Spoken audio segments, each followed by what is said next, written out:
Ito kay Santos, fresh pa yan. Alang-alang na lang doon sa asawa. At ako, sampal sa Senado yan. Testigo namin yan. Magsasalita na yan eh. Nakausap din ni Senator Tito yan. Sa kanin ni Senator Ping. Nag-back out yan. Tapos papatayin. Hindi dapat makalusot yan. Ang umalas to HPD. Yes, Your Honor. So, there and there. Yes, Your Honor. So, hindi mo na-solve. Nahuli ng HPG. Yes, Your Honor. Ba't sinabi mo ikaw nakasolve? Muntik na kitang medalyahan.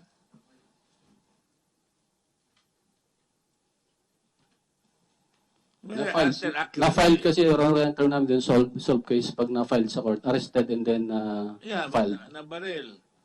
In the course of the chase, nahuli ng HPG. Ang nakahuli, HPG, correct? Yes, Your Honor. Ikaw na nag-imbestiga afterwards. Yes, Your Honor. Ano ang resulta ng investigasyon mo? So, hard killer lang po itong si sir, ayaw naman po umamin. Hindi lang yan. Hard killer is serious. Hindi lang yan. Hard killer is as bad as the mastermind. Sino ang mastermind? Ayaw umamin, sir, nung pinapanamin namin to. Kasi naman siguro, baka tanong mo, ikaw ba? Siyempre sabihin nung hindi. Did you do any sleuthing? Yes, Your Honor, pero ayaw talaga kumanta. Are you satisfied with that? Tao mo yung binaril.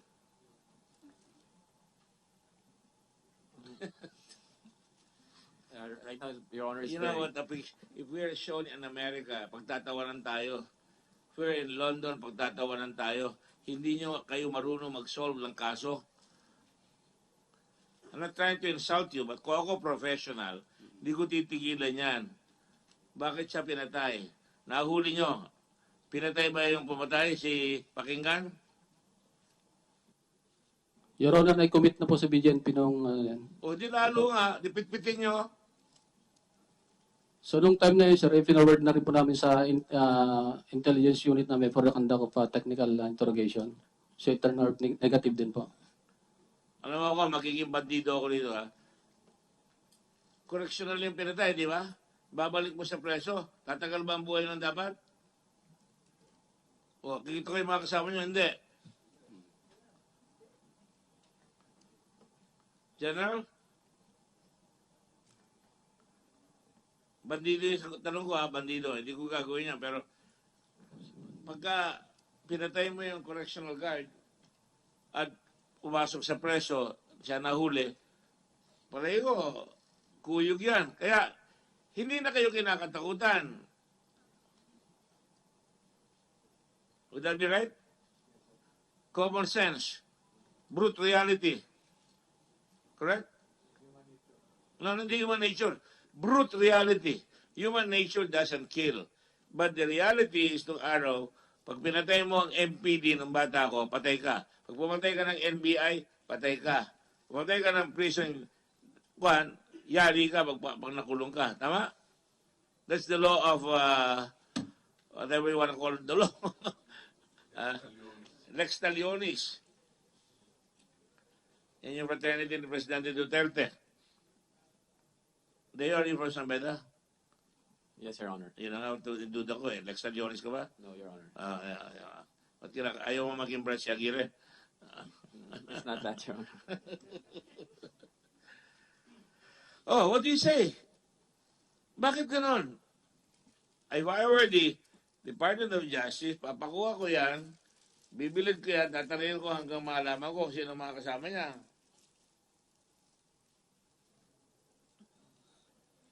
Don't you owe it to the family? Yes, Your Honor, pero mahigpit pa kayo yung human rights natin, kaya hindi namin pwedeng... Oo, walang kalokohan yung human rights na yan. Ako naniniwala. Bola yan. Bakit? Babalasayan ba yung human rights na? He doesn't have any rights when he's in jail. Ilagay mo, I'm not saying that, bandido yung sagot ko yan, pero ilagay mo sa isang kwarto yan. Deo, anong gagawin mo? Tawag ka sa Diyos? Deo, gracias. Your Honor, I invoke my right against self-defense. I just cannot believe it na pumapayag kayong ganyan. I would request the Department Secretary of Justice to get this guy and really grill him. Really use your head in finding out he's got the gun. Nasintensya na ba yan? Ay, ang last ano ko namin, Your Honor, i-committed namin sa BJNP sa tunasan yan. Itong suspect. Para? Na-commit na po sa custody po ng BJNP. Dati ba siya may kaso, nakakulong rin siya sa kulungan? Ang bilis naman yan. Kailan pinatayan? Kanya, okay. Donato was killed on 2014, di ba? Oh, kailan? Tingnan niyo records. Can you get the records? Oh, yan na. Si General Lacson na mag-imbestiga sa inyo.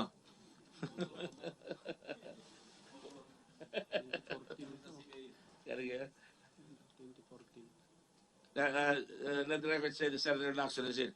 Senator, I was just telling them, nahuli nila isang bumarel. Yung Donato, binaril si General Donato, prison guard. Binaril niya yung, ang bumarel si Pakinggan. Nahuli ng HPG.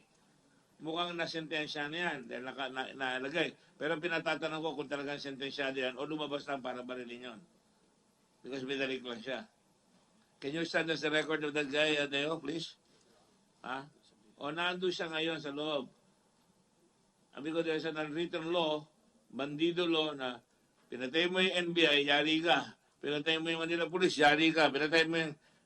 Kaya kayo hindi siya... Ang thesis ko, hindi na kayo tinakatakutan ang mga prison guard. You must restore order. Dahil iba tumatanggap, kayang-kaya na. O Marlo, aren't you proud na dapat mahuli mo yung mastermind? Pupunta ka sa harap ng asawa niya, nahuli ko yung pumatay sa prison guard. Yes, Your Honor. Oh. Sino pa yung nasolve mong isa ka mo? Considered clear case, Your Honor, kay Superintendent Abunales. Superintendent na ito, mataas na. Abunales. Ano nangyari dyan? Saan mo nahuli? Sino nahuli mo? Your Honor, nag-hit lang po yung baril na ginamit doon. Ano? Nag-hit po through integrated ballistic examination. So nag-match? Nag-match po sa ginamit. Yung ballistic? Yes, Your Honor. Sino yung bumaril? Nahuli nyo? Bali, nagkakanta po ng search warrant po yung CIDG natin sa Santa Rosa, Laguna po. Then nahuli po yung suspect doon na na-recover po sa kanya yung baril. Nag-match po doon sa Anong pangalan ng tao yun? Bihira ka naman, Marlo. Nasisira yung pagka-master sergeant mo sa akin. Wala ka naalala na suspect. Alam mo ako, bilib na bilib sa master sergeant. I'm militarily oriented. Yung chief of the boat, yung master chief. May namatay ng master chief sa kababata ko sa California. Tinawagan ko pa yung pamilya. Ba't di mo malaman yan? O yan, patulong ka kay sergeant.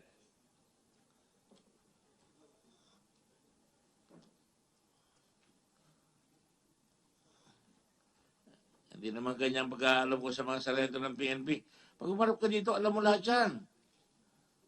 O, alam mo ba? Relax ka lang. Hindi naman kita tinatakot eh. Sige, relax. Pero may note siya eh. Alam mo ba? O, paano na-solve kung hindi nyo alam? Nag-match doon sa tao na may baril. Nakuha ba yung taong yon? Yes, Your Honor. Nasaan yung taong yun ngayon? So, kinasuhan lang po ng CIDG po ng illegal possession of firearm. Then, nakapag-post po agad ng billion. Pero, nag-match ka mo ang baril niya. Bakit illegal possession lang? Your Honor, late na po kasi dumating yung result ng sa ballistic po, sa IBIS. So, after ng labas po nun, nakapag-post na ng bail, saka pa lang po namin na-file yung case. So, na-issue na po ng warrant to arrest yung suspect. Mr. Undersecretary, are you going to tolerate that? Di ba kayo dapat tumahawak yan? Binabantay niyo yung mga prosecutor niyan? Yes, Your Honor. I will coordinate with Master Sergeant, Your Honor. But it appears that he, according to his testimony, Your Honor, late na po nila nakuha yung result nung sa pag-matching. Mr. Chairman, Yes, sir. meron ba taga-crime laboratory dito? Kasi I would like to ask, how long does it take para makuha yung result ng IBIS at saka yung IFIS? Kasi kung matagal, kaya nga na-procure equipment para ma-fast track, di ba? So how long did it take for crime lab to release the result of the ballistics examination, ballistics test?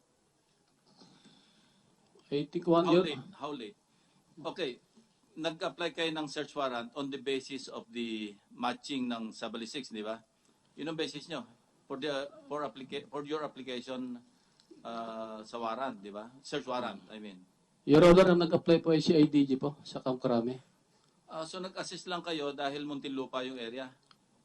Santa Rosa, sir. So nag-hit lang po yung... You were then assigned sa Santa Rosa. No, sir. In Muntinlupa. Oh, bakit ka na involved dyan? Nag-hit po, sir. So binigyan po, coffee furnace po kami ng result ng IBIS. CIDG ka ba dati? No, sir. In Muntinlupa, sir. CID. Pero Santa Rosa yung AOR. Yes, sir. Yung Paano na-involve yung Muntinlupa sa operation ng CIDG sa Santa Rosa? Hindi po kami involved, sir. So nag-furnish lang po sila sa amin ng result po ng IBIS na kung saan nag-hit po yung hawak namin kaso sa Muntinlupa. So you're not the right resource person to answer these questions. Yes, sir. And that's the reason kung bakit hindi mo alam yung mga details. Wala, sinong taga Santa Rosa? O DIDM, ikaw ang under your functional grouping, yung CIDG, hindi ba? Yes, sir. Okay, wala ka knowledge dito? But I don't have knowledge on this, and maybe we'll submit a report on this case.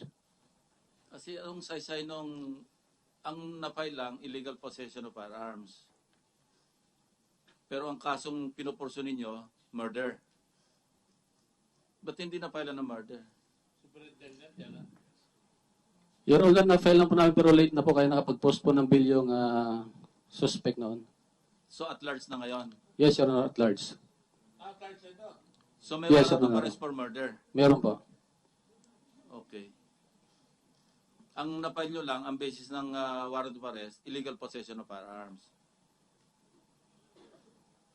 Your Honor, yung murder po yung warrant of arrest niya ngayon. Oh, Yung na-file ngayon, namin. Pero yung pagkahuli sa kanya, yung nag-apply kayo ng search warrant, na-arresto nyo siya.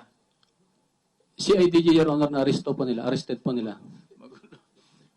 Mali yung ano. Yes, sir. I think the explanation of the investigator is that the CIDG applied for the search warrant for this particular and the suspect of this, and they recovered the firearm.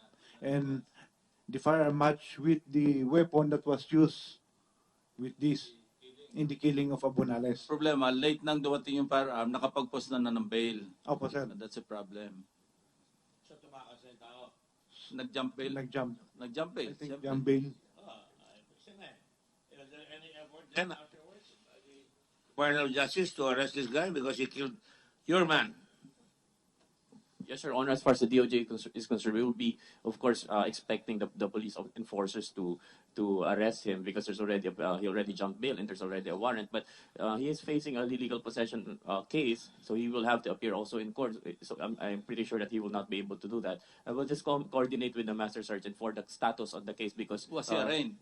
Yes, Your Honor. If he was arraigned, then the trial could proceed. Yes, di ba? Your Honor. And he could be convicted in absentia. Yes, Your Honor. Di ba? Yes, Your Honor. Oh, dumaong ba? But it appears, Your Honor, based on the testimonies that he's already in hiding, Your Honor. So the Well, first thing. can we not review? I'm reviewing all these cases for you. Panay mga Muntinlupa yan. Kasi to me, if the people of Muntinlupa are being killed and they're being killed by people who are prominent inside Muntinlupa, you lose your authority over the prisoners. Would you say that that's correct? So therefore, apart from the fact that he's your man and he's a human being that deserves to, that his family deserves to have closure, you should really go after this and find out, meron warrant yan, ba't di natin huliin? Hintayin niyo pa ba yung marshals, Philippine marshals na ginagawa namin? So, dalawa lang. Yes, Your Honor. Hindi ikaw nakasolve. Hindi, sabi niya siya nakasolve eh. Naka-copy furnace lang kayo. Bakit kayo naka-copy furnace? Kasi Muntinlupa yung... Muntinlupa po yung nag-hit po yung firearm na ginamit kay Superintendent Abonales, Your Honor. And since yung NBP is under the jurisdiction of Muntinlupa PNP, kaya kayo na-involved. Yes, Your Honor. Now, I don't know if this was tackled already, Mr. Chairman. Ilan na ba yung cases na involving prisoners or convicted, yung mga talagang mga convicts na lumabas, nag-commit ng crime and then pumasok ulit? Wala. And how many were solved? Wala kayong record? Kasi modus operandi ito because that's a perfect alibi. Di ba? Physical impossibility.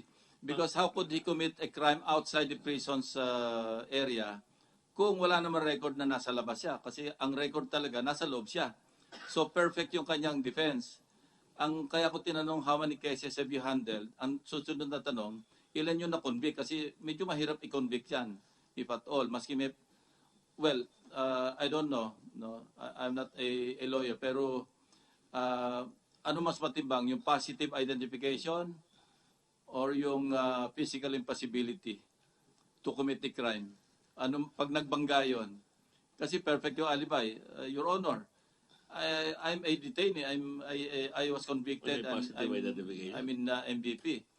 But here's a witness or two witnesses identifying him positively as the one who shot or perpetrated the crime. Ano ba mas matimbang doon pag nag-clash yung dalawang ebidensya na yon? Based on my litigation practice, mabigat, sir, yung physical impossibility, no.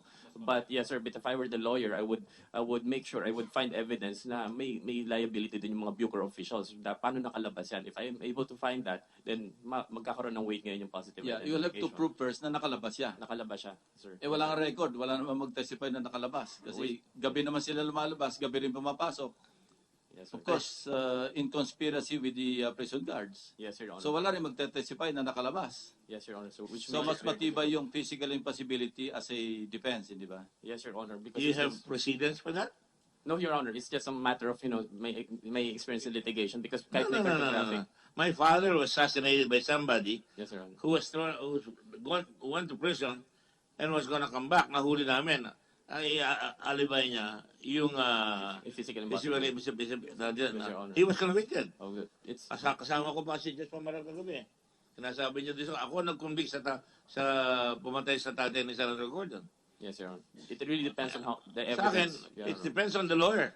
Yes, also the lawyer, Your Honor. Oo. The competence of the lawyer. Kung meron kang physical impossibility at saka meron kang direct evidence, mas matibay yung direct evidence na may testimony ka. Ikaw magpuprove na hindi ikaw yun.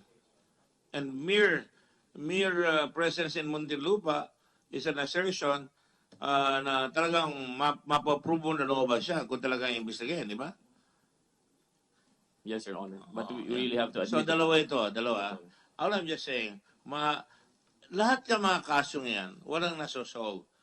And it goes into so many things, like breakdown in discipline, breakdown of law and order. People get away with it. Ang kailangan ko marinig sa inyo, meron ba kayo na huli na nagpapatay, na nagpalabas? Hindi na tanong ni Senator Lacson. I think that's the meat of the discussion. Correct. Kasi what we are trying to resolve here, yung capacity ng not detention prisoners, convicts to commit crimes and put forward that alibi yung defense na may physical impossibility. So, nandun yung discussion. Kasi kung hindi masosolve, labas-pasok yung preso to commit crimes and then go back and use that alibi or defense yung physical impossibility. So when I think I was still a captain sa Philippine Constabulary, merong nangyaring ganyan, murder committed in Divisoria, bank manager. Ang suspect, mga preso. Pero may positive identification dun sa suspect. And then when we pursued, we found out na convicted for reclusion perpetua. Yung mga big four pa ito Yeah. Sina Sebastian. Sila papakuan. So we filed the case and hindi ko na nasundan kung na-convict o ano. Pero nothing to lose because, of course, madadagdagan yung kanilang 40 years, di ba? Pero kung, With the permission of Senator Lacson, this is fairly common. That's why I joined Senator Lacson here. Fairly common yan. The second attempt on my father's life were detention prisoners. Pinalabas sa San Marcelino Jail, pumunta doon sa Olongapo, nagsunog para lalabas ang tatay ko. Binato ng granada. Na-identify sila, kahit na nakakabalik sila, nahuli sila. They were all convicted. Yung mastermind ang hindi nahuhuli. Eh dito, wala tayong nahuhuli na bumabanat eh. That's unacceptable. Mas kasi mastermind. Oh. So, does anybody have any suggestion here or NBI? Ano bang gagawin natin dito? Meron ba kayong, ito kay Santos, fresh pa yan. Alang-alang na lang doon sa asawa. At ako, sampal sa Senado yan. Testigo namin yan. Magsasalita na yan eh. Nakausap din ni Senator Tito yan. Sa ni Senator Ping. Nag-back out yan. Eh, tapos papatayin. Hindi dapat makalusot yan. Sige po, sir. Kaya nga po, sir, nag-request kami ng audience sa inyo after the hearing para to get mga information pa po. Well, I will call another hearing. I don't think I can get anything anymore from you guys. Before that, Meantime, may we request DIDM kasi sila naman yung under ng functional grouping nila si IDG and all investigating units, di ba? So mag-submit kayo ng records. Ilan ba yung cases na involving not only detention prisoners but convicts na are supposed to be detained in the NBP and yet they were able to commit crimes outside.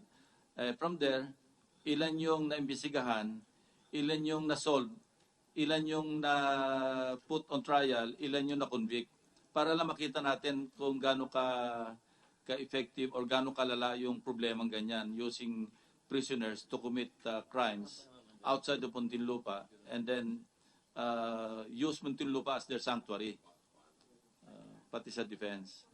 Can you submit that? We'll submit, sir.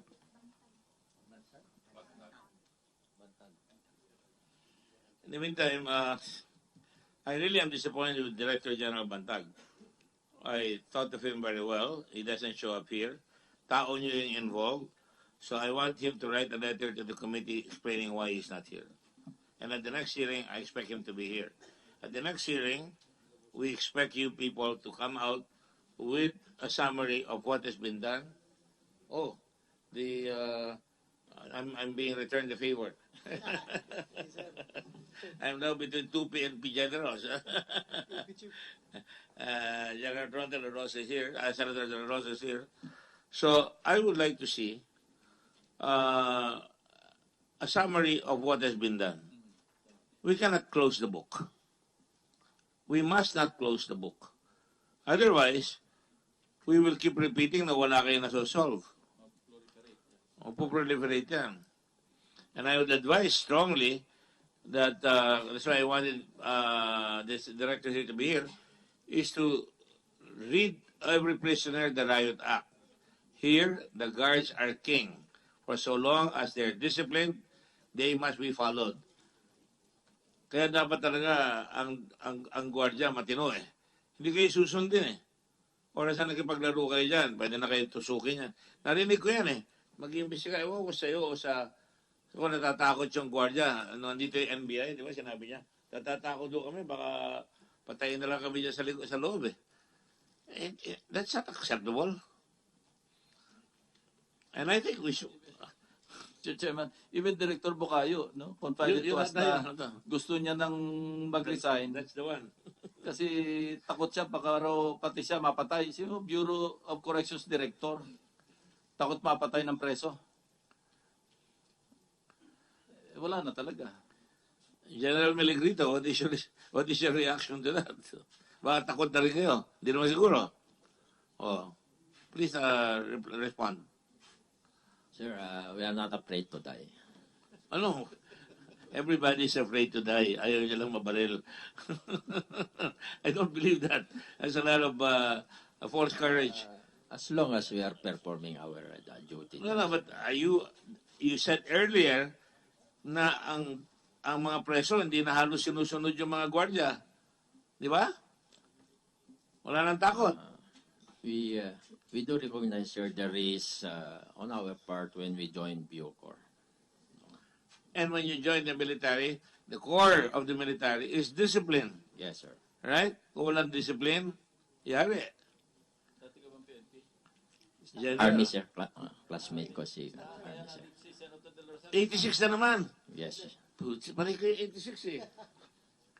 Sabi nga ni General Eaton, kina Secretary Pompeo, saka si, who mentored you? Mga class 86. Pati PNP 86 eh. Di ba?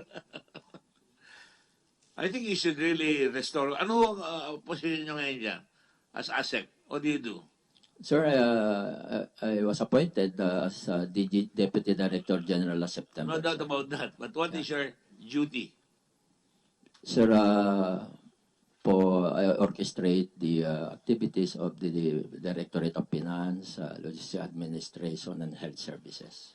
You are a general. Yes, sir. Yes, Si, Your Honor. si Director Basag, ano siya? Batag. Superintendent ba siya? Director General Honor. Yosek. He was a member of the PNP before, di ba?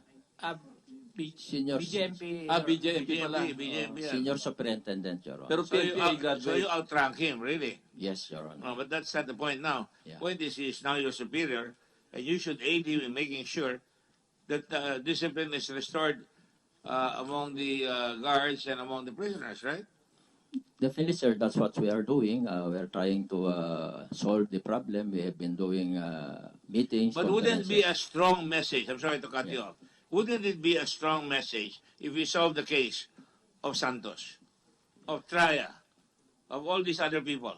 Wouldn't that be a strong message? Definitely, Your Honor. Oh, I don't see the enthusiasm. Sorry, I do not see the enthusiasm. Walang libog. No, Your Honor. We're doing our best at BOC to solve the case. I cannot accept that eh. 16 na kaso na ito. Wala tayong kwan. Kung ako yan, ba't namamatay? I will let everybody know. Hahanapin namin yan kung kayo involved yan.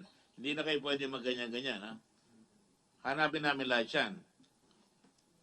And I would suggest that you get back. That is what you tell the superintendent and tell him, ito ang gagawin natin. Ganoon rin kay Secretary of Justice. Nakakaya ito, ang nakabandera, 16 na gwardiya, superintendent ng preso, pinapatay, walang solusyon. Open season. Ikaw, di ka ba natatakot? Umahawak ka ng mga records. Yes, sir. When May mga umahawak na records ang pinapatay. when I was assigned there, sir, may death threats na rin ako, sir. So, basta meron akong conclusion na basta na-assign ka sa Bucor kasi originally I was a BJMP, Your Honor. So, in my thoughts, basta na-assign ka sa Bucor, i-expect mo talaga na yung mga death threats, sir. Good. Bakit nung ako nag-director general sa Bucor, wala pong matapang nanakot sa akin?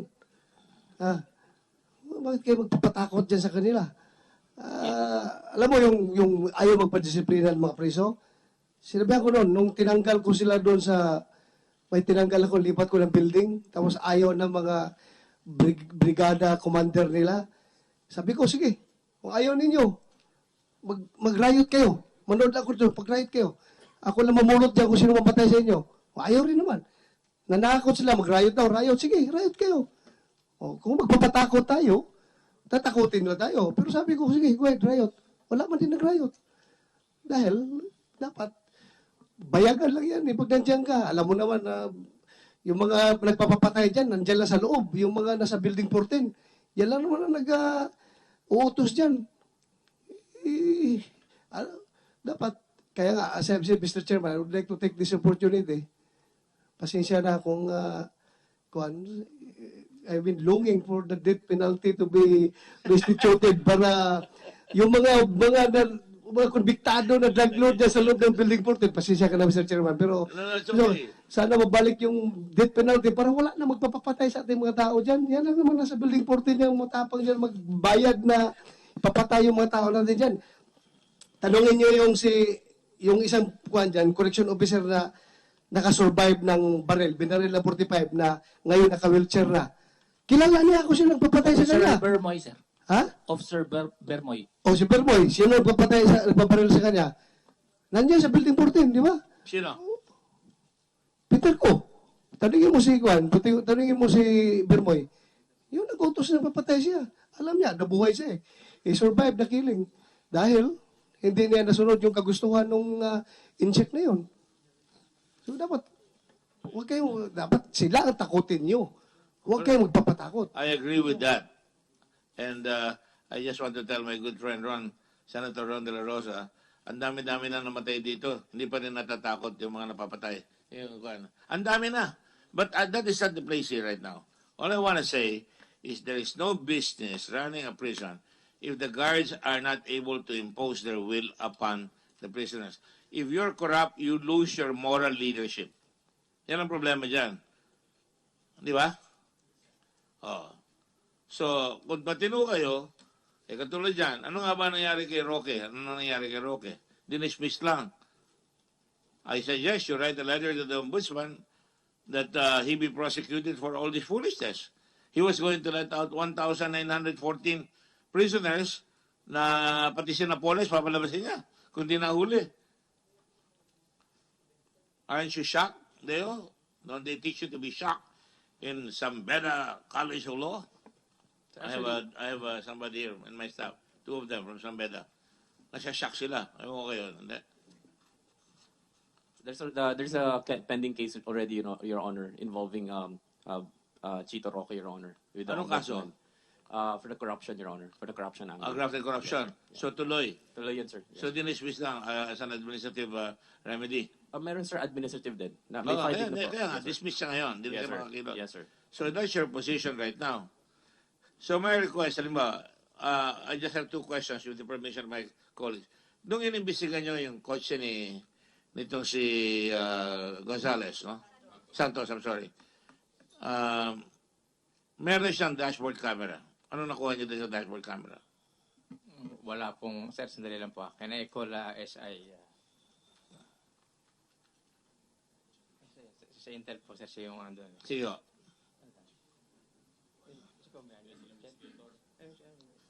Sir, excuse me. Di ba ting? Dati ko yun. Sandali pala. Ikaw. Oh, di ba? Akala ko na pa.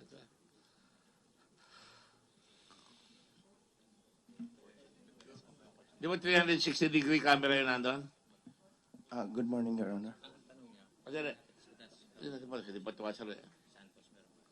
Wala sa atin. Hindi ko ba alam kung siya yung tinawag. Wala sa atin, nasa sakyan. Siya ba magta-testify? Can you please stand up and state your name? Chester Alvin Celon, sir. Sorry? Chester Alvin Celon, sir. Chester Alvin Solo. Celon. Celon. Pag-spelling nyo lang, mahirap tanda. Raise your right hand. Do you swear to tell the truth, the whole truth, and nothing but the truth in this proceeding? I do. Thank you. Ano nakita nyo doon sa camera? Dashboard camera. Your Honor, we have collected CCTV footages from the Barangay Poblacion, Muntinlupa. Hindi. Your Honor, the pickup is with the SOCO. And we The don't pickup have- is daw with the SOCO. Yes, sir. So di pa nasa soli sa pamilya. I think so, sir. We don't have any access to the pickup yet, sir. So you don't have any access to the camera either? No, sir. O dapat may coordination yan. Yes, sir. Only CCTV footages from the barangay. We have collected from The footages of the CCTV. Yes, sir. Pero yung sa camera, sa dashboard camera, We don't have the copy yet, sir. We don't have access yet on the... can we solve this problem? Ano ba yan? Yes, in the process already, sir. In the process, the best time to solve the case is at the moment it happens, andun lahat, kuha ng ebidensya, di ba? We have requested already, sir. Wala ba kayong SOP pag malapit sa Muntinlupa ang tinira? Wala ba kayong dragnet dyan? Labas ka yung CCTV, labas yung mga tao sa kalye. Kasi po, sir, yung CCTV nung mangyari, sira po eh. Doon sa area na yun. So gagawa kami ng batas, bawal maglabas ng CCTV na sira. Yeah. Baka delivered na sira. Actually, sir, may info na pag may nangyayaring ganun, Pinapatay. Yeah, may nakuha rin kami dyan sa CCTV sa loob ng Muntinlupa. Pag may papasok doon sa kubol, pinapatay.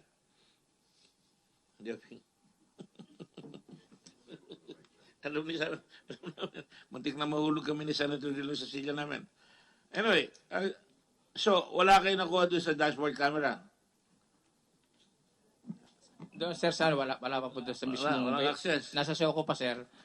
Pero parang latest, sir, parang yung binabawi niya ata ng anak yung sasakyan. Papalop ko lang, sir, ngayon kung ano. Siyempre, tagal na nung kotse na sa kanila. Namatay na yung tatay nila, hindi pa nakuha yung sasakyan.